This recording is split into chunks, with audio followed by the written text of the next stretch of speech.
So for this final episode in my Summer Wine Decanted series, I've come back to Holmfirth for one last time to speak to someone who has been a fan of the show for 30 years, appeared as an extra and has helped me with my research. Terry Bartlam.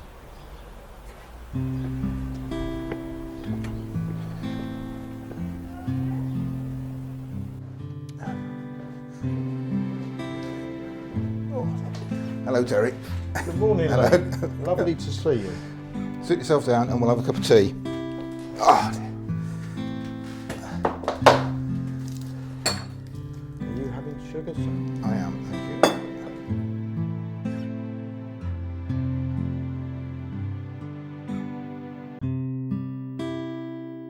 So how was your journey to summer wine?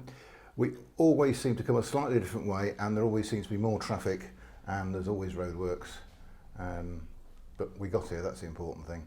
So Terry, I know you've been interested in summer wine for a long time. How did you first discover the programme? Initially, my father used to watch it back in the 70s. Right. But I didn't take it on board. I didn't understand the humour at the time. But later in the 80s, when the satellite television company started to show it, Series 1, Series 2, I started to follow it. And it sort of stemmed from there on, really. So I vaguely remember it because I'm a little bit younger than you in the 70s, and I only know it was then because we moved house, and I saw it on the telly in the new house where we moved to, and I literally just remember some people sitting on a wall. Right. And that was my only recollection until much later. Much later. Yeah, my early recollection when my father used to watch it was the Blame-Eyed trio in discussion, and I didn't understand the logic behind their discussions at the time, because I was in my 20s and it was far beyond me. These old people wandering around, and here we are today. We're doing it now. We're following behind them. Oh dear. So Leigh, what decided you to make a video about this wonderful series? So it started in my mind a couple of years ago, and I realised that the 50th anniversary year of the pilot and first episode was coming up, and I had time on my hands, and the programmes were and still are being shown several times a day on UK TV Gold, and I think it's on others as well, and drama. Drama. And so you could watch 4 or 5 episodes a day, and I remembered the programme from having seen it before, and I thought, well, this programme's quite significant. It's the longest running programme of its type, and also it's got some of British comedy's best performers. Exactly, yeah. Where else can you see a programme that's got so many knights and dames and OBEs in it, and classic actors? I mean, Eric Sykes, his timing's brilliant, and Sir Norman Wisdom, classic entertainer who's, I think he was at 80 when he appeared in Summer Wine. He was certainly getting on a bit, yeah. Still has the sparkle, and then there's so many other entertainers who were from the musical tradition, and they are people who learnt their trade going around theatres, doing the musical turns before television. They did radio shows, but before television, and that's why they're so good, and that's why they're in the programme, and that's why they were still acting, into their 70s and 80s. Basically, irreplaceable. Exactly, yes, and sadly, most of them are gone now. Yeah, right. We've got the benefit of the video. Yes. To be able to keep watching these wonderful people. Exactly, exactly. And of course, they're immortalised also here in, you can stay in Nora's home, you can go and visit Compo's home and the museum downstairs. Yeah. So it's been 2 years of writing and rewriting, and then we've spent 30 days over the last year or so actually filming, and literally today is our last day. We've done a couple of shots today, which will be in some of the later videos.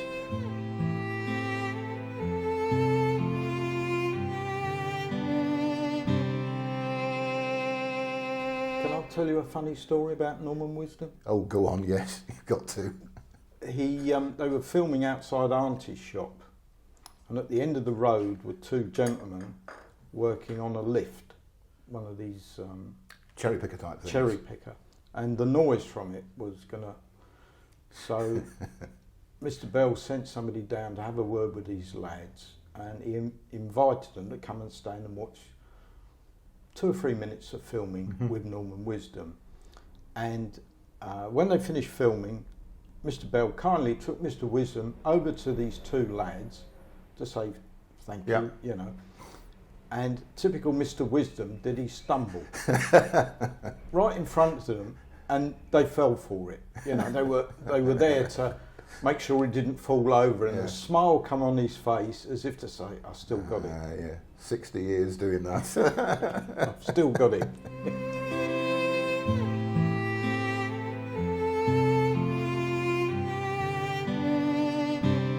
So Terry, you were actually in some of the episodes yourself. Yes, I was very fortunate to be in 3. Yeah. The first one was a very short walk across the road. The second one was in a pub garden. And the third one, I feel very privileged, was the final episode. Oh right, that's excellent. Yeah. But I didn't know it was the final episode at the time. You didn't realise that, no. Because you probably hadn't seen all of the script and you were just doing your little bit. Yes. Sort of in the background. Yes, in the pub. Yeah. And that's the Stanhope Arms, isn't it? Yes, that's correct, yeah. Which Yeah. I believe they used as a drama centre at the time. Now, I know that not only were you in some of the episodes, but your car keeps cropping up. It did on in the background. In 2 occasions. One they were both sheer fluke that they happened to be, that the camera caught them. One was my little grey Nissan Micra. Right. And the other one, which was more prominent, was the red one. If you, I've forgotten the name of the episode that was in. I know where the location was. It was Sideways at Nelly. Who's looking sideways at Nelly? And it was one of the fake pub settings, wasn't it? Exactly. Yes. The Crown, I think it was called. Yeah, and it's a row of houses in the middle of nowhere. Very high up. Which is featured in the video I did about the pubs, and your car takes up about a third of the screen in one shot. Yes. Well, the PCs, I think, are having a word with Entwistle about his van or something like that. I vaguely remember. That's right, and they come from the pub to the car park side and walk past my car. Yes. In fact, there was a lot more, but a lot was edited. Yeah. And then they go into Entwistle's truck where the hobbo's going to take it with his neck. Funny enough, I did a scene at New Mill Church. Me and another chap were watching, and Alan Bell said, "Where's my standby?" And so he said, there was me standing in the church doorway with a book, as if I'm talking to somebody else as well, and the other chap, he had to walk round and disappear. And this scene lasted for about, me standing there talking to somebody for about a good minute. And it was only afterwards I realised that it was the end credits. Oh, right. And it was that Aunt Jessie one, Barry in Danger of Reading. Yeah. And I thought, well, you know, a whole minute there with the... It was cut. It was never shown. The ending was totally different, even because Barry and Glenda were there walking out of the church as well. And even that wasn't. Ah.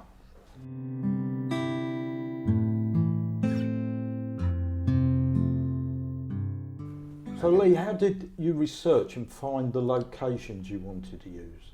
So a lot of them, the popular ones, are easy to find. Everybody knows Sid's Cafe and Nora's, places like that.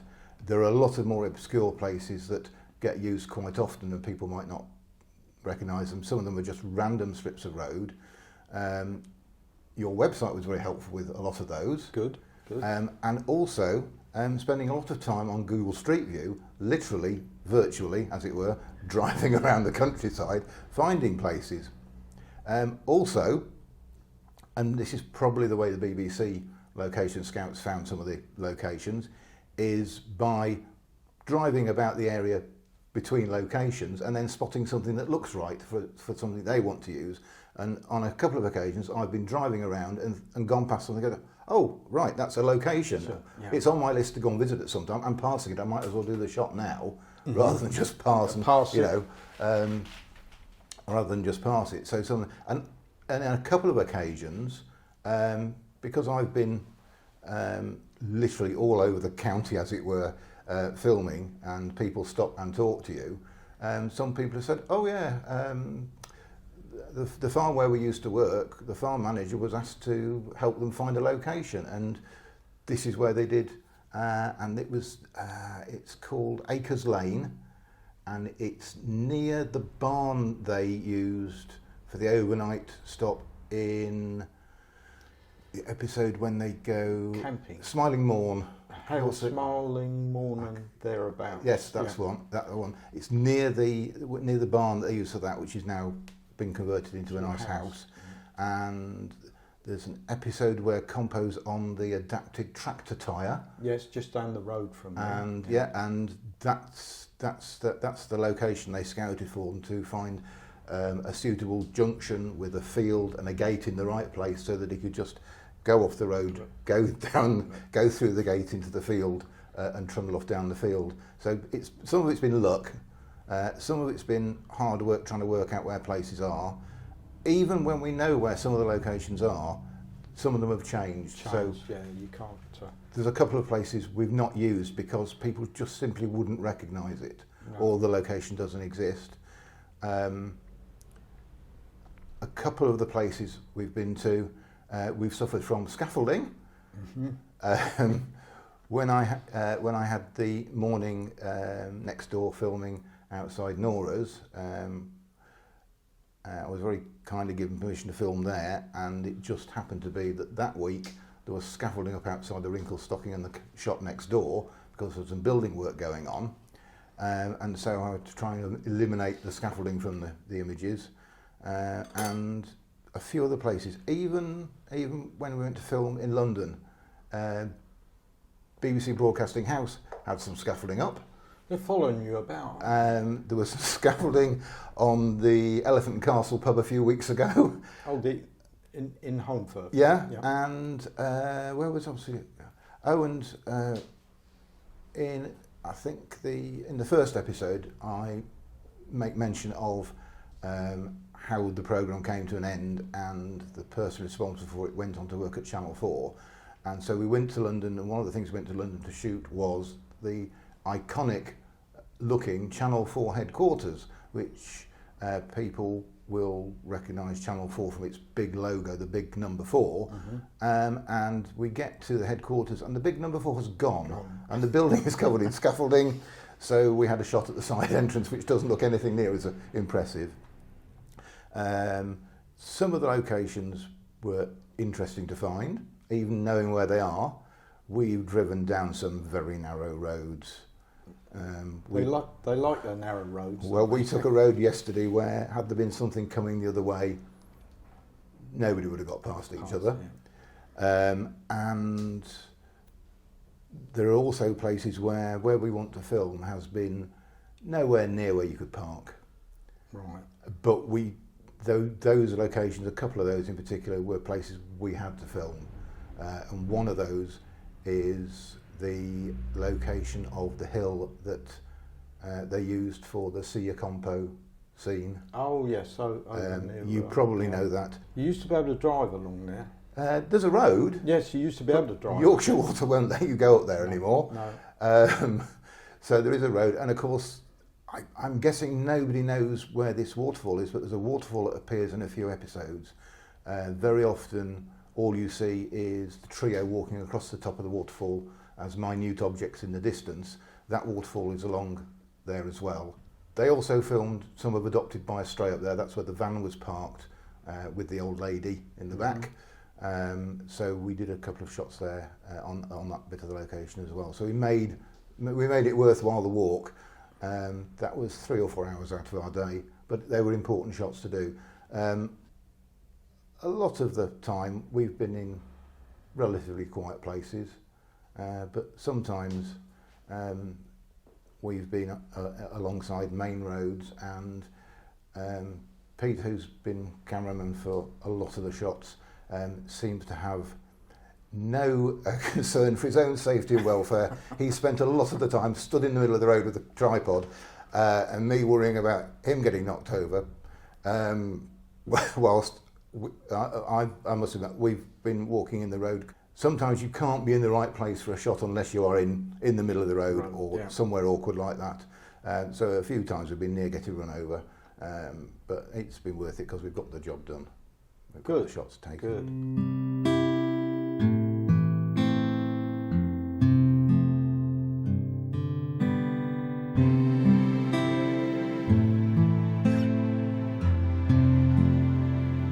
So I know you've been a fan of the programme for a long time. So is that part of what made you start the website?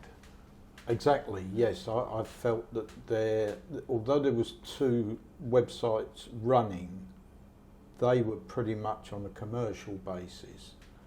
Mm-hmm. I felt it would be nice to put something together that just fans could look at. And bit by bit, it got bigger and bigger. And then somebody one day said, why don't you have a forum where fans can chat to each other?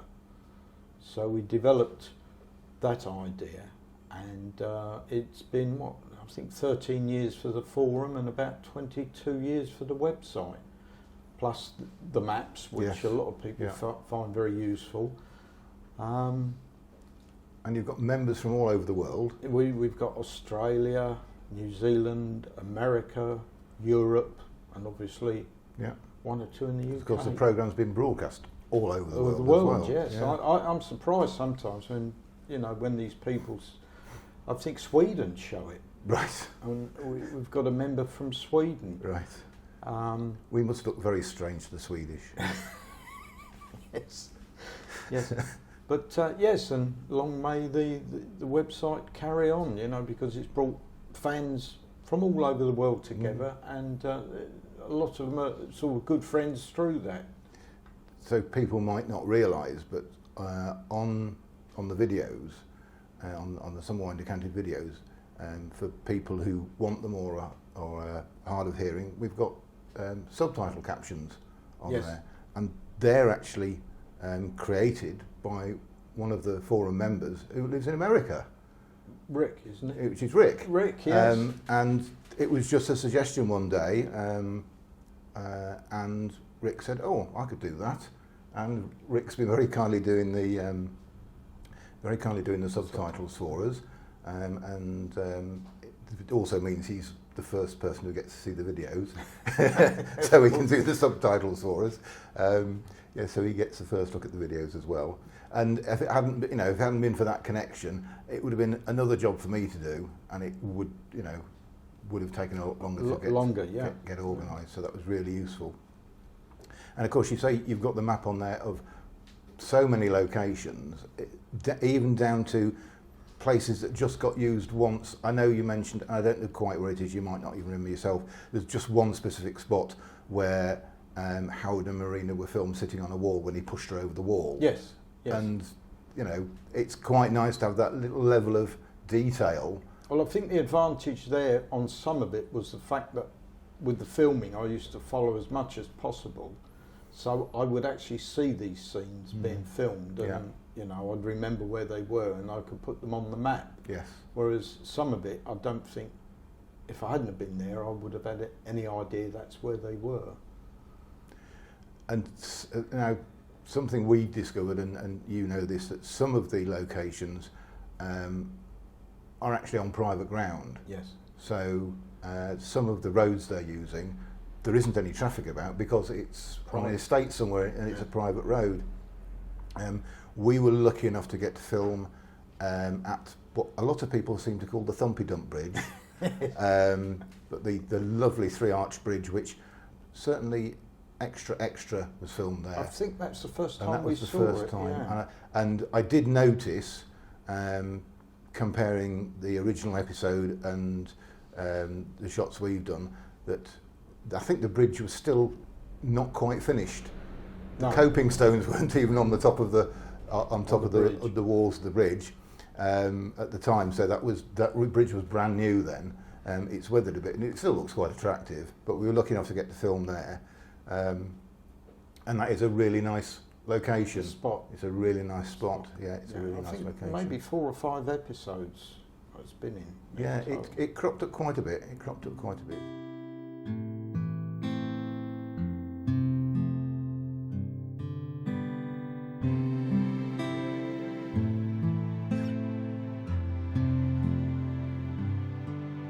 There were some places that we haven't featured that we would have liked to. Some of these places, the only way of contacting people is literally, you know the address of the place, is to write to them basically. You don't have any other information about them. If there isn't a business there or anything like that, you wouldn't have an email address or anything like that. So you've just got to write. And so there were some places where I wrote, and perhaps these people do get fed up of being pestered about the show. It's not something, you know, they might not even have been in the property when the show was recorded or aired, and they might not have any interest in having people trampling about in their gardens. So those locations, if a significant location seems to be missing, the reason might be because we couldn't get permission to film there. Right. Apart from spending a lot of time trekking across fields with cameras and equipment, just literally getting to places. But yeah, we were most of the time we were quite lucky with finding places. I believe you've been to Seymour's house. We went to Seymour's house. The people there are very accommodating. It's quite different from how it used to be in the show. The building's been extended, it's been tidied up. The pond, which apparently the BBC built in front of the house, that's gone. That's now a paddock, and they were very helpful. And it's quite near a couple of other locations as well, which is quite handy. Yeah. We went to the farmhouse they use in an apple a day, Right.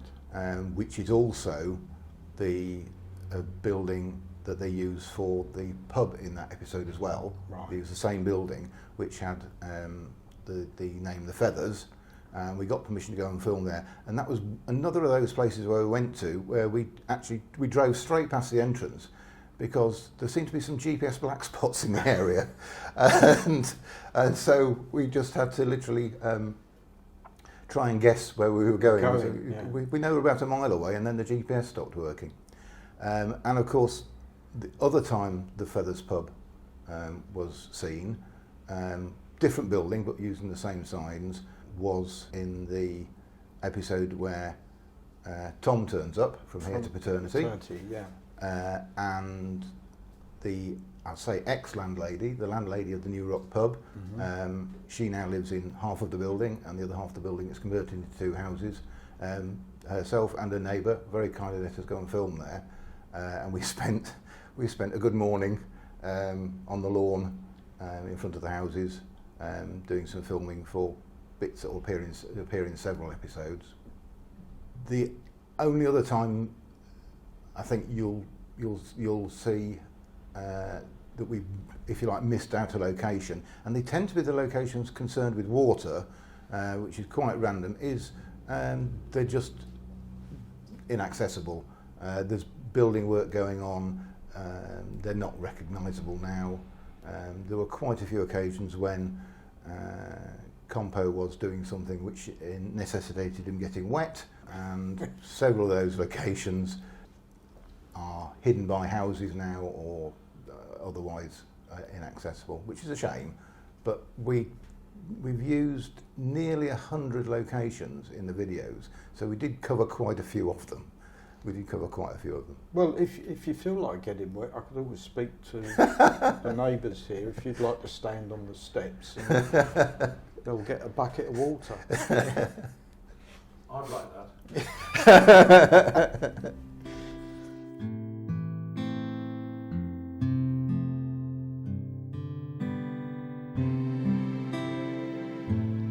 So Leigh, were any of the locations different to what you expected them to be?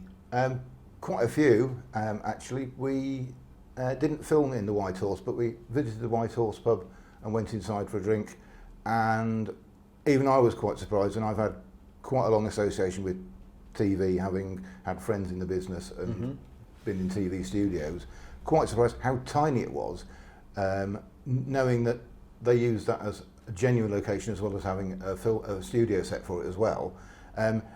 It's quite small and it looks bigger on screen, and I know camera lenses and things like that will make things look different, but how they got the cameras and people and equipment in there and filmed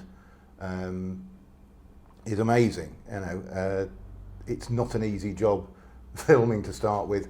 We've spent quite a lot of time setting up in here this morning, and even though we've got quite a bit of space, it's still a bit awkward. Cramped. Yeah, it's still a bit cramped. Equipment.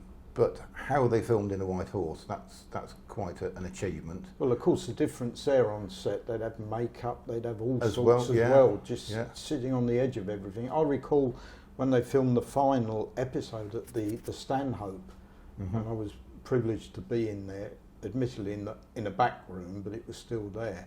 The amount of equipment, lighting, the one camera, but recording equipment with all the sliders to get the mic set up correctly, and my concern was some of the cast, of the age they were, that with all these cables trailing everywhere, that they weren't going to fall over something. I think probably with all your experience in the business, if you've got to that stage, you probably know to look at your feet anywhere on the studio set.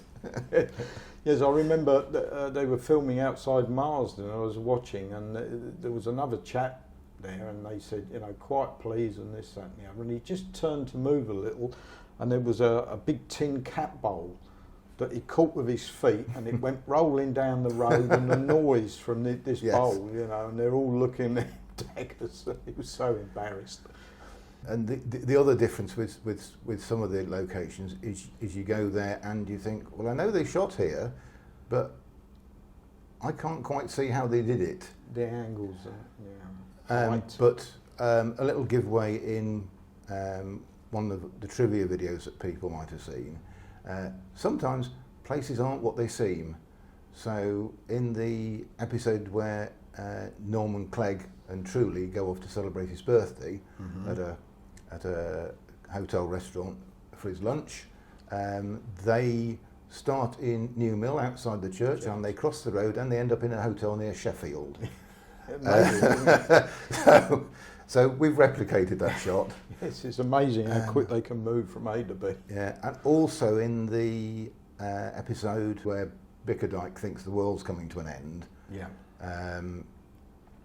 some of the shots are filmed in one field, and some of the shots in the same scene are shot in a different field nearby, presumably just because the aspect looks good, the background looks good, and it's joined together as if it's the same place. It's exactly the same place. Yes. I think they did that with the Swan Man. There were certain scenes that I watched them film, but some of the scenes were filmed elsewhere. We passed the location where the Swan Man is first seen yesterday.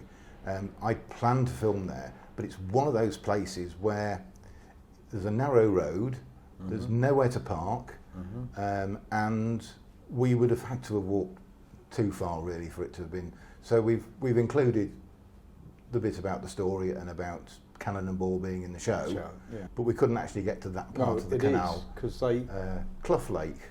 Yes. Yeah, I couldn't actually get. When they were filming there, they went down the lane, and obviously then they had access with the vehicles down to the canal, which is a lot easier than trying to park at the top and walk along. Yes.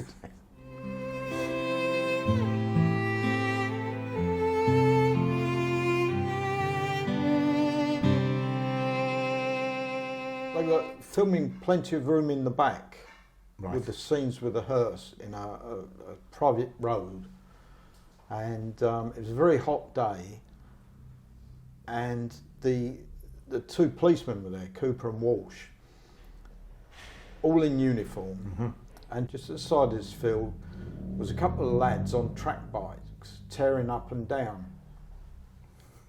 and I think it was Mr. Kitson in uniform went like that, and they looked at him and thought, why are the police out here? But we better go, you know, there must be something big going down, and Power of the uniform. and we'll leave. And that was quite, handy. yeah, that was quite funny, that was. Now, Leigh, we're very close to a very famous set of steps in Holmfirth. Yes, Nora's steps. I spent a morning walking up and down those steps, and I will never know how Kathy Staff never twisted an ankle. Right. They are uneven, they're different heights, they're wearing away. I cursed quite a lot going up and down those steps, trying not to fall down them or trip up them. Also, there's another set of steps which have a little bit of a story attached to them. Auntie's shop in Marsden, the steps you see on screen are fake steps. The real steps, they may have been replaced by now, but the real steps they had at the time were not very easy to climb up at all. So they built a couple of fake-looking stone steps to enter the frontage. And of course, all of that frontage after its first appearance is fake, because the building had some work done on it, and they decided to stick to using the same building, but that entailed the BBC putting a fake frontage on the front. So you can see there's a slight difference in the building. There are two upright, what look like wooden bits of columns, which sort of form the outer bit of the window frame, and they're actually what's holding up the fake window and so forth. And probably underneath that table is hiding lots of stage weights and things to try and keep it all up. And the door's fake as well. It's not the original door. No. They put their own door on. And they also repainted the building. They repainted the window frames. On the ground floor, there's a couple of shots you'll notice. You see the entire building, and upstairs is still brown and downstairs is blue. Yeah. Yes, I did notice when I used to watch them filming up there. As soon as they finished and took it all down, a painter and decorator would come along and paint it all back to its original colour. And on the left-hand side, where somebody was living at the time, they put a what would you call it? A mask over the windows, like a diamond pattern mask. Yes, like a frosting type thing. So they could carry on with their own life and not have to worry about being seen on camera. So you were nearly one of Billy Hardcastle's merry men, were you? almost, but it was quite interesting. That was the first episode I was in was sheer fluke. They were filming at Meltham, and I was standing with another watcher, Brian Lucas, his name is, and one of the crew come over and said, Alan Bell wants you to walk across the road in a minute. And Brian said to me, he said, what was that about? I said, I think they might be moving camera position. Oh, you just thought they wanted you to move out of the way? You know, go over the other side of the road. So we just stood there for another minute or two, and then they came back and they said, did you quite understand what we were asking you? We said, yeah, you want us to move out of the way? And no, they said, you know, would you like to do a little scene, literally just walking across the road? So we said we couldn't possibly do that, and they said, well, there's some money in it, so we did it anyway. And that's how that came about. And it was just a simple scene of down in Meltham, big green there, just walk across the road with Miss Davenport, and she peels off to the right and we walk off into the sunset. Right. And as usual with the bits I've been in, you see it for about 5 to 10 seconds and that's it, it's gone, and it's taken 2 hours to film it. Yeah, we've got a lot of experience of that. Yes, it's amazing how long some of these things take, and I do admire the people like Peter Sallis and Frank Thornton standing there for hours to do a few minutes. Yes. When we've been filming, because it's just either just me or just the two of us, we've got a lot to do, so there's nobody standing around waiting usually because we're both busy doing stuff, but there is a lot to do just to do a single shot. And we've been to places, and I don't even know how long we spent setting up, but especially if I get the words right in one go, was that it? We've done? Yep. yeah. All There this must be effort. something else to do. I did that on one occasion. I did a couple of lines to the camera, and I thought, is that it? Okay, fair enough.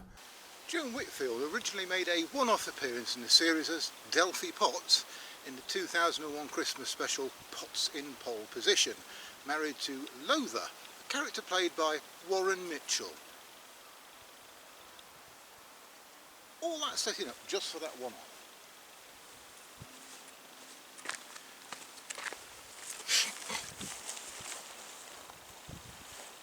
And I got back to do the editing, and I'd missed the second half of the paragraph. So there was another 2 lines to come, so we had to do another shoot and do the other bit in another location at another time. No green screening then? Well, we have, now you see, we've tried to stick to, if you like, the traditional way of making the programme, the videos like the programme. So we've done the titles in a similar style. Yeah. We've done the introduction video to a certain style. We've had some music written which sounds quite similar. And we've tried to do the editing. We haven't used lots of flashy editing effects and things. We tried to keep the editing like it would have been in the show. But we have used some digital trickery. However, they did in the later years of the programme when that became available. There are a few occasions where, for practical purposes, or just to make life easier for everyone, a little bit of digital work to make something happen it has been used. And we've done the same in a couple of places. The BBC were fortunate that if they wanted to film somewhere, they could get people to move vehicles, close roads, you know, hold up traffic, whatever. We can't do that, so what we have to rely on is Pete's digital editing techniques to remove cars and things in the background that otherwise would be, and dustbins, because everybody's got 6 wheelie bins outside the house, and so yes, we've removed a lot of wheelie bins and those grit bins. Oh yes. The yellow grit bins for when it's snowy. So Pete's removed quite a few of those, and as you say, dustbins.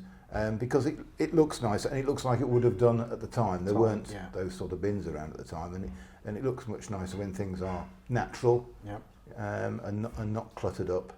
And yes, cars we can't physically remove, so a little bit of digital work and they disappear. Lovely.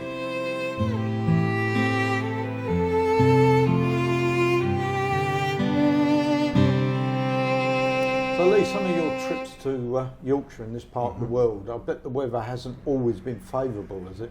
No. So in the 30 days we've actually filmed, we've probably had about 2 or 3 days split out over a period of time where it rained so hard you just got wet by poking your head out the window.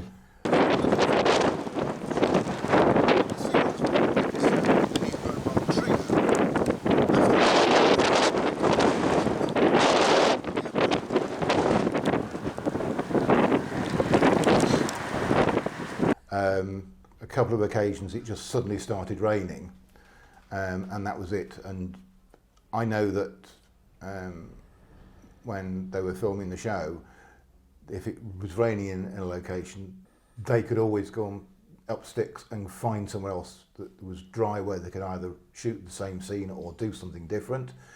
I couldn't really do that because a lot of the shots are specifically talking about the location. Yeah. So if I want to talk about a particular place, that's where I need to be. Yeah. And then if I have to go somewhere else, then I won't be able to do that shot. I'll go somewhere else and try to do something else. But sometimes the weather is so bad and the wind.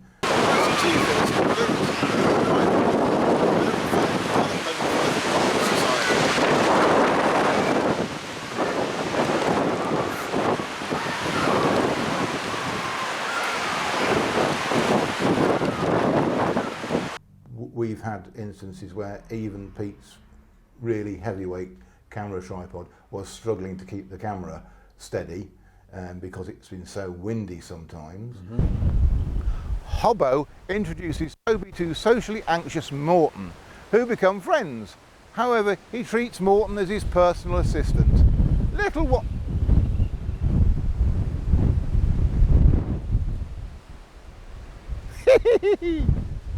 Oh dear.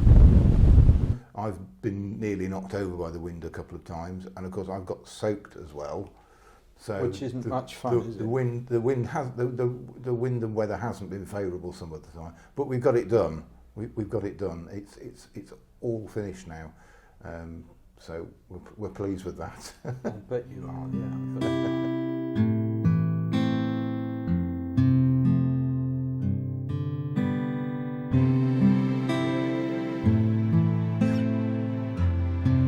I find that amazing, just how these people could remember their lines, and bearing in mind that at one point Peter Salis was had sight problems. Yes. And I believe that somebody like Frank Thornton would help him with that. Mm-hmm. So he had his own lines to learn, and also I think the handy thing for them is you only need the lines for the scene you're about to do, which is fortunate, you know, so you can galvanise that in your mind. Not to take anything away from the performance, but you can just concentrate on that. I mean, admittedly, I've used a teleprompter throughout because if you add all the videos together, there must be about 5 hours of material, and it's all done completely out of sequence. Yeah. We've literally done some of the first shots we shot have been in some of the later videos. There is stuff we shot a long time ago, which will be probably in, you know, videos right in the end of the sequence. right. There was no likelihood of me being able to learn all of that, especially as some of it's changed over time. I've decided to change the script because I didn't like the way some things were written. We've changed it on the day because we thought certain words sounded better. We've changed it on the day because I couldn't say certain words or certain combinations of words. Wally Batty is Nora's perennially, I can't say that word, perennially,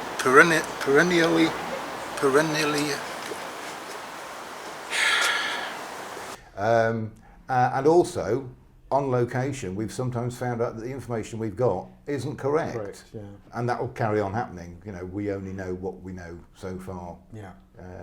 There's always more information out there that other people know that we haven't come across yet.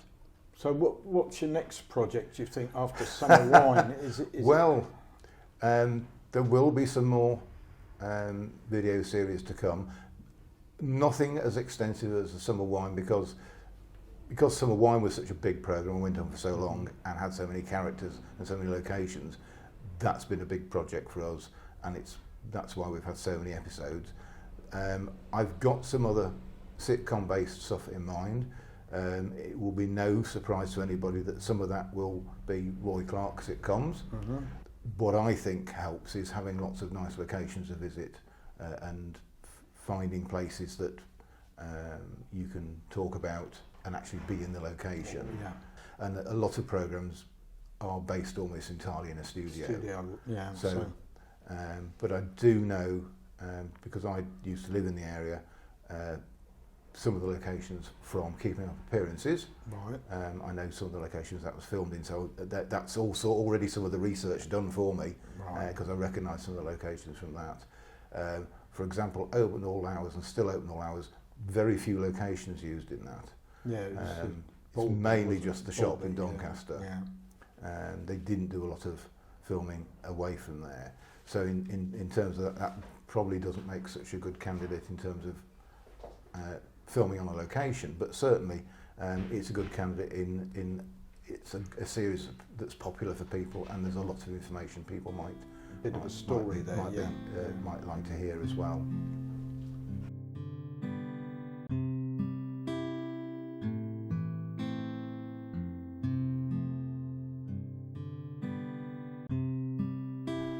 So I'd like to thank Terry for joining me in the Wrinkled Stocking for a cup of tea. It's been a pleasure. And telling us about your experiences.